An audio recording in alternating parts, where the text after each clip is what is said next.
The leader.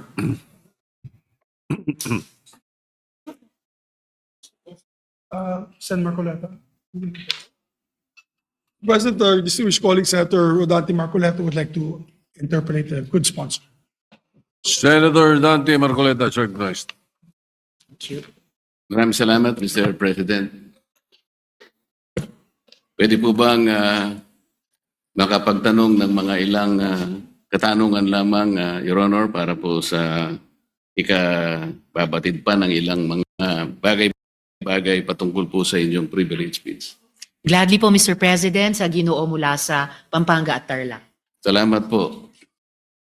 Nung nakaraang linggo po, Mr. President, ako po ay inimbitahan ng bagong ambassador ng China doon po sa kanilang embassy na parang residente rin dito sa Makati. Ako naman po ay nagpaunlak sapagkat ipinadala po nila yung invitation sa akin.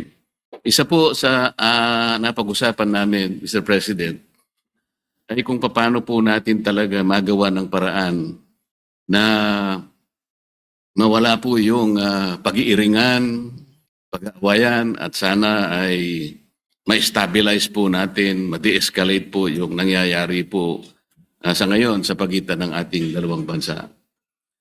Ang sabi ko po sa kanya, Mr. President, ganun din po ang pakay ng aming bansa. Sino naman kako ang papayag naman na sa araw-araw kako na ginawa ng Diyos sa atin ay puro na lang kaguluhan ang nakikita. Hindi magiging pabor sa atin at sa ating mamamayan. Ang sabi po niya sa akin, Mr. President, na ito po ay gusto ko rin ibahagi sa ating Honorable Risa Ontiveros, Senator Ontiveros, ay yung kanilang kagustuhan talaga maisantabi natin. Yung dispute ngayon. Ang sabi ko sa kanya, bakit kasi nakikita natin yung mga barko ninyo, kung minsan binubomba ninyo ng tubig yung mga ilang mangingisda namin o kaya yung nagre-resupply ng aming provision sa Ayungin Shoal. Hindi ba natin may iwasan yun? Sabi kong gano'n sa kanya. Alam mo, sabi niya, Mr. President, nung panahon ng dating Pangulo, ginawa na natin yun. We have a relative peace nung panahon na yun. Ang problema sa ngayon ay maski ikaw, makikita mo naman, binanggit niya po yung nangyari sa ginawa yata ng spokesperson ng Coast Guard. At ng Task Force West Philippine Sea. So yun po, na Mabuting Ginoo. sana naman ay pakaiwasan din natin yung gano'n sapagkat kung negative naman yung nakikita rin namin, hindi na naman po pwedeng hindi naman kami sumagot sapagkat ang ginawa naman nila ay they depicted our president in a very negative manner. 3 cartoons yun na siyempre Pangulo namin yun, hindi naman pwedeng hindi namin sansalain o sabihin man lang sa inyong pamahalaan, wag naman ganito. Siguro, ang itatanong ko po sa inyo, Your Honor, si Ginoong Tariela po ba ang ating opisyal na tagapagsalita kung pag-uusapan ay ang relasyon ng ating bansa sa ibang mga bansa, in particular na yung China? Salamat, Mr. President, at sa mabuting Ginoo mula sa Pampanga at Tarlac. Sa pagkakaalam ko po, Mr. President, si Commodore Tariela ay spokesperson ng Task Force West Philippine Sea na binuo po batay sa polisiya ng buong gobyerno natin ng whole of government approach sa ganitong kahalagang usapin ng foreign policy. At dala po niya yung updated na dokumentasyon ng ating mga kung may positibo at unfortunately mas maraming negatibong mga engagements ng gobyerno ng China sa ating karagatan, lalo na yung paghaharas po sa mga barko at mga ibang vessels ng Philippine Navy at Philippine Coast Guard, yung pagkait po sa ating mga mangingisda ng access sa kanilang kabuhayan sa traditional na fishing grounds natin, yung pag-i-interest din po nila sa ating mga gas and oil reserves sa ilalim ng ating karagatan. At sa lahat po, so far, ng nasaksihan ko pong mga pananalita ni Commodore Tariela, batid ko po ang kanilang paguyod talaga sa pambansang interes ng ating bansa. Partikular dun sa incident na tinanong ng good gentleman mula sa Pampanga at Tarlac, nagsasalita si Commodore Tariela sa isang forum sa isa sa mga kolehiyo sa ating mga pamantasan at ipinakita niya kung paano kumikilos ang gobyerno ng China led by the Chinese Communist Party at kanilang kasalukuyang presidente. Kung pagpapakita lamang po ng visuals para gawing mas dramatic o graphic para sa mga estudyante, aba po, matagal na pong nanguna ang gobyerno ng China sa ating bansa at sa ating gobyerno, pati po sa iba't ibang mga opisyal ng ating gobyerno. For at least 1 decade, Mr. President, ang mga opisyal na pahayagan ng gobyerno ng China ay nagpapakita ng mga visuals din and overwhelmingly derogatory po ang kanilang mga ipinapakita. Nilalarawan ang presidente ng Pilipinas bilang isang megaphone lamang ng ibang bansa, dinodrawing na parang marionettes lang ang ating bansa at ating mga Navy at Coast Guard vessels ng interes ng iba pang dayuhang bansa. Wala pong ipinapakitang respeto at tahasang pambabastos sa ating gobyerno. So, dun sa idinaing ni Ambassador sa good gentleman mula sa Pampanga at Tarlac, di hamak na mas maraming dapat iwasto sa kanilang pakikitungo sa atin, hindi lamang sa karagatan, dun sa maraming insidenteng nabanggit na, kundi pati sa paglalarawan, literally and figuratively, sa ating gobyerno at ating bansa kapag nagsusumikap tayong magtahak ng isang independent at interdependent foreign policy, Mr. President. Salamat po sa inyong kasagutan, Mr. President. Alam ko po na si J. Tariela ay siyang tagapanguna ng Transparency Initiative sa ilalim po ng National Security Council ng ating bansa. Ang Transparency Initiative po, Mr. President, ay yung tinatawag na assertive transparency or measured transparency. Ano po ba ang pagkakaintindi ninyo sa assertive transparency or measured transparency, Mr. President?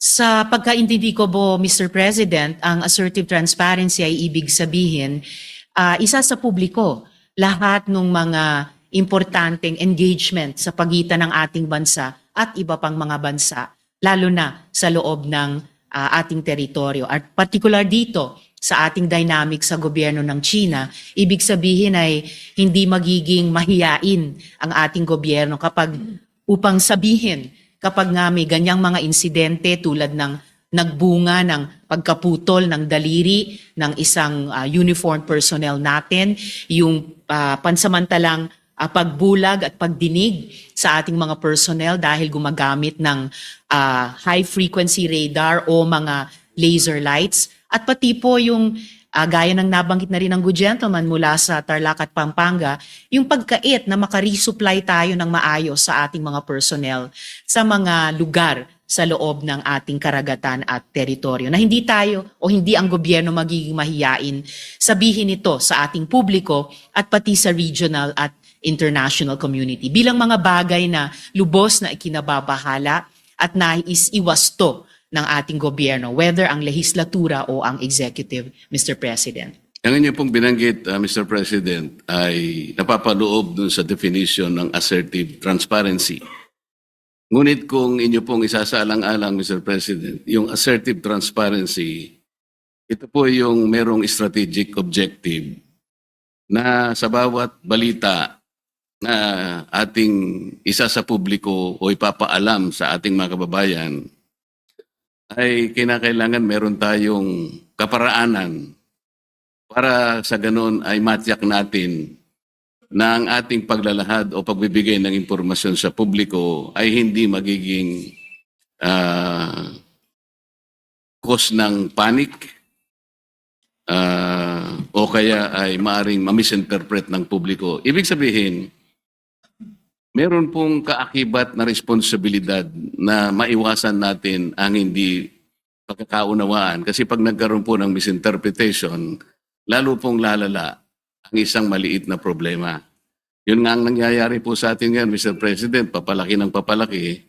Siguro kung pakakaiwasan pa natin yung mga bagay-bagay, lalong-lalo na sa pagsasalita ni spokesperson Tariela, imbes na po siguro papaliit ang ating problema, baka lalong lumalaki. May kasabihan po kasi tayo, Mr. President, na ang pagkakamali ay hindi may tutuwid ng isa pang pagkakamali. Maaring sabihin natin may mali ang China. Ngunit kung halimbawa sa kanyang paghahayag ng mga bagay-bagay na maaring malaman ng publiko tungkol sa mga inaakala nating pagkakamali o ginagawa nilang mali sa West Philippine Sea, siguro yun ay paalam natin sa paraan na hindi tayo makakagawa siguro ng lalo pang mas malaking pagkakamali na katulad po ng ginawa niya. Kailangan po bang gumamit pa siya ng mga cartoon caricatures para ipakita niya ang Pangulo ng China sa isang negative at isang nakakahiyang mga pamamaraan. Alam po ninyo, Mr. President, dito sa ating tinatawag na West Philippine Sea na kinukuwenta nga nila yan, ito'y halos equivalent ng ating exclusive economic zone. Mas marami pa pong features ang Vietnam na okupado kaysa sa China. Meron din pong features na nasa loob ng ating West Philippine Sea na ngayon ay sinakop o occupied ng Malaysia.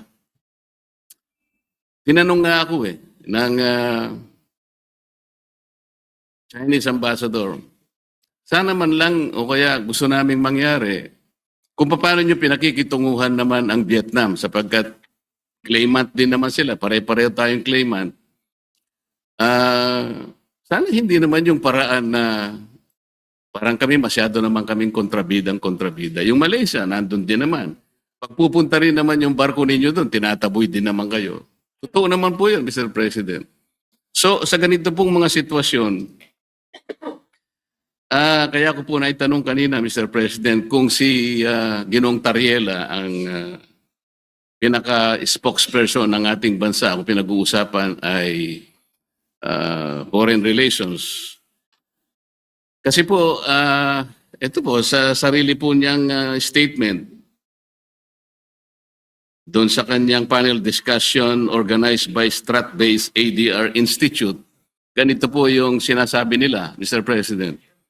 Not every event in the West Philippine Sea is openly released to the public. The info must first go through the Information Working Group. Ito po ay kinabibilangan ng mga sumusunod, Mr. President. DND, AFP, DFA, DOJ, National Security Council at saka yung PCG, yung Philippine Coast Guard. Ito po yung National Task Force sa West Philippine Sea. Kapag ka po yung IWG, ito po yung ay na-process na po yung information at nagkaroon ng desisyon na i-release, saka lamang po i-release. Ibig sabihin po nito, talagang pinakaiingatan din natin na kahit paano ay makagawa tayo ng diplomatic kings or whatever. Ganun po dapat sana ang magpakaingat sana sila. Lalong-lalo na nga po ay meron na nga tayong problema. Karaniwan po kasi sa mga bansa na merong ganitong disputes. Kagaya po ng sinasaad po ng ating Book 4, Title 2, Chapter 1 ng ating Executive Order 292, Mr. President. Ito po yung tinatawag nating Administrative Code of the Philippines. Pagka pinag-uusapan po ay foreign relations talaga, ay ang Department of Foreign Affairs ang dapat po sana ang opisyal na magpapaliwanag o magko-convey ng ganong klaseng pagpapaliwanag o anumang gustong i-convey sa ating mga karatig bansa. Ginoong Pangulo, Masasabi po ba natin na si Ginoong Tariela ay nakikipag-coordinate sa bawat salitang bibitawan niya sa publiko, lalong-lalo na yung sinasabi niya na kailangan informahan ng public? Kiniklear po niya kaya ito sa Department of Foreign Affairs, gayong ito ang official organ ng ating pamahalaan? Para sa ganun ay maiwasan po natin ang lalo pang pagkakamali. Sa tingin ko po, Mr. President, dahil meron tayong pong presumption of regularity, lalo na sa pagitan ng lehislatura at saka ng executive, opo, nananalig ako na nagko-coordinate si Commodore Tariela, nagko-coordinate ang buong National Task Force on the West Philippine Sea sa lahat ng mga departamento na bumubuo at gumagabay sa kanila, lalo na ang Department of Foreign Affairs.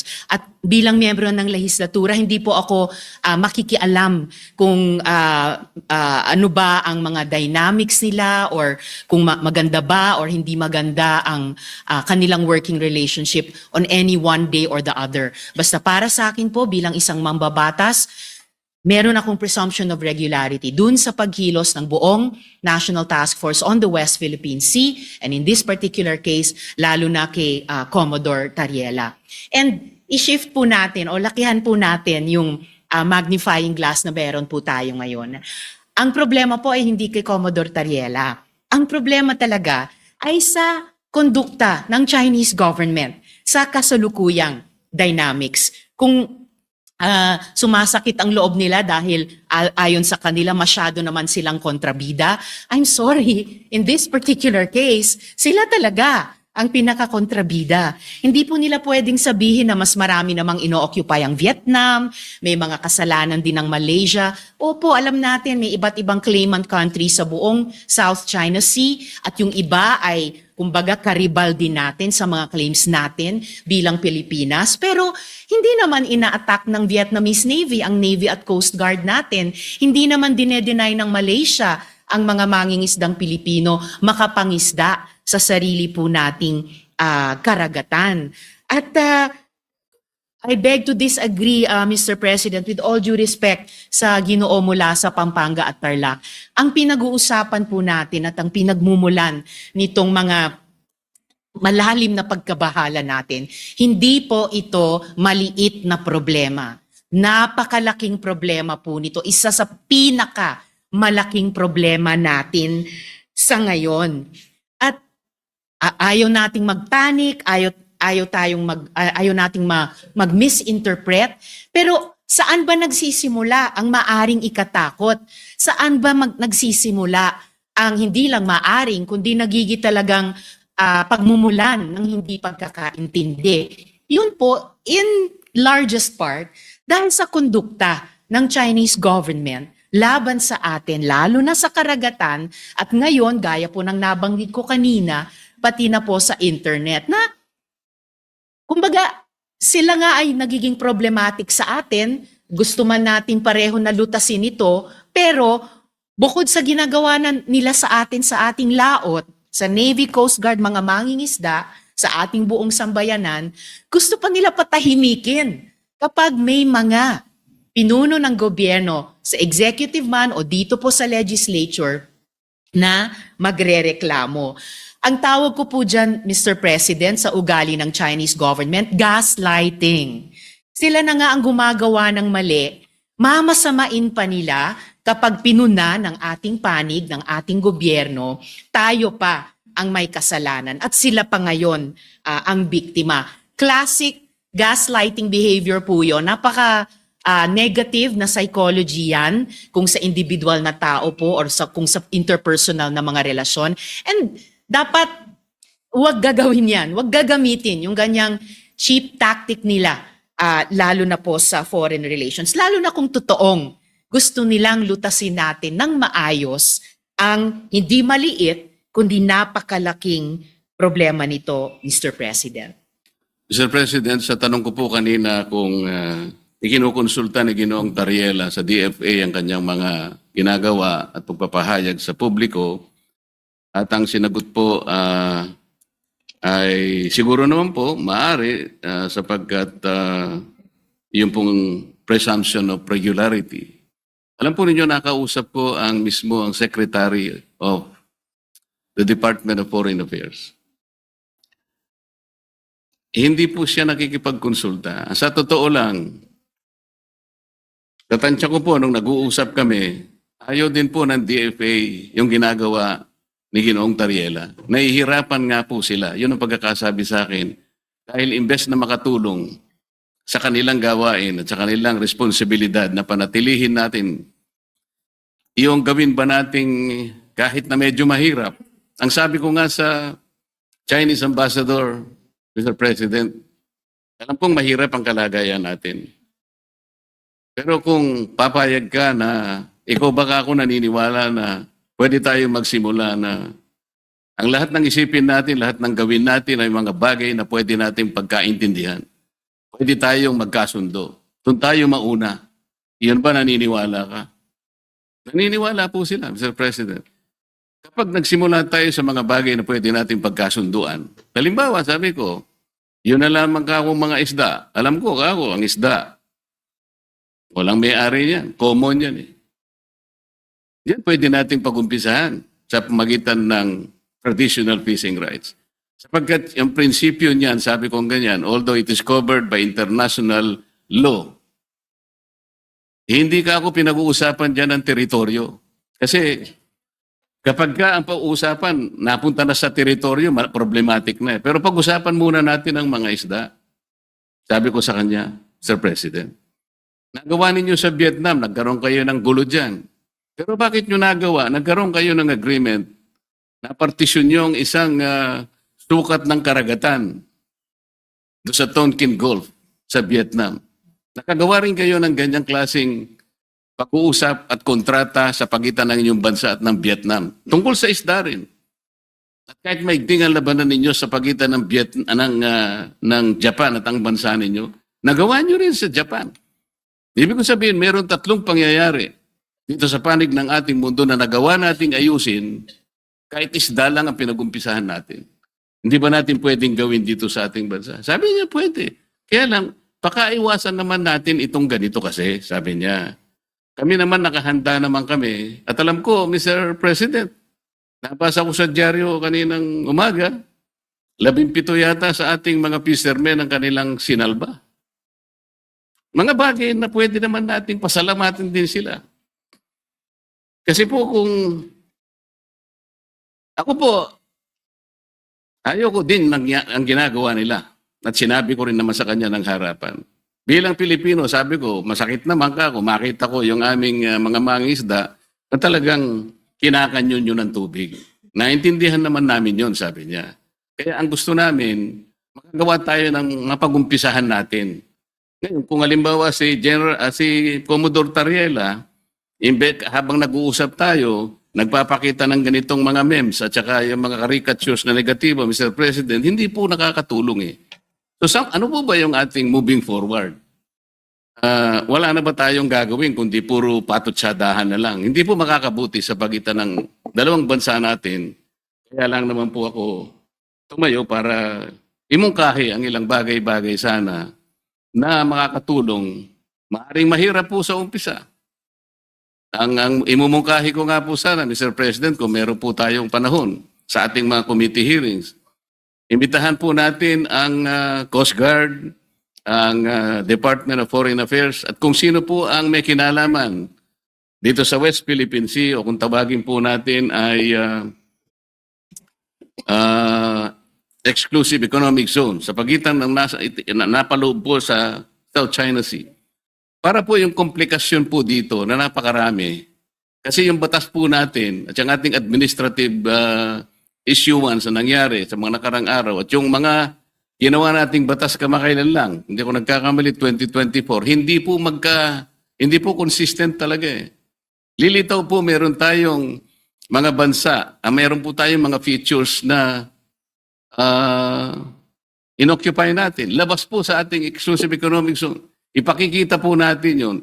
Kasi kung wala tayong masusing pag-aaral, nababanggit ko nga po kung minsan, Mr. President, hanggang ngayon, wala po talagang malinaw na coordinates kung ano ba talaga ang pinaka-area ng ating West Philippine Sea o Exclusive Economic Zone. Siguro magsimula po tayo doon kasi yung iba, misinformation na po yung lumalabas eh. Napaka-komplikado po nito kung pag-uusapan po natin yung mga features na yan at kung ang magiging centerpiece po ng ating foreign policy, ipag-awayin na lang natin ang mga bato sa South China Sea. Palagay ko po nalilihis po tayo. May malaki po sigurong mga dapat pag-usapan at napakalaki ng China, napakamayaman ng ekonomiya ng bansa na pwede po natin sigurong maging siguro kakampi sa mga darating pong mga panahon kung maisasantabi po natin ang mga sigalot na namamayani sa ating bansa. Maraming salamat po, Mr. President. Maraming salamat po sa ating Senator Risa sa pagkakataong ibinigay po sa inyong lingkod. Salamat po. Salamat po, Mr. President, at sa mabuting Ginoo mula sa Pampanga and Tarlac. Pwede ba nating maging kakapi ang China? In principle, bakit hindi? Pero pwede ba nating maging kakampi ang China kung ipagpapatuloy niya ang pinaggagawan niya sa ating karagatan, sa internet, at laban, nagsimula na siya, laban na sa mga opisyal ng ating gobyerno, both sa executive at sa legislature.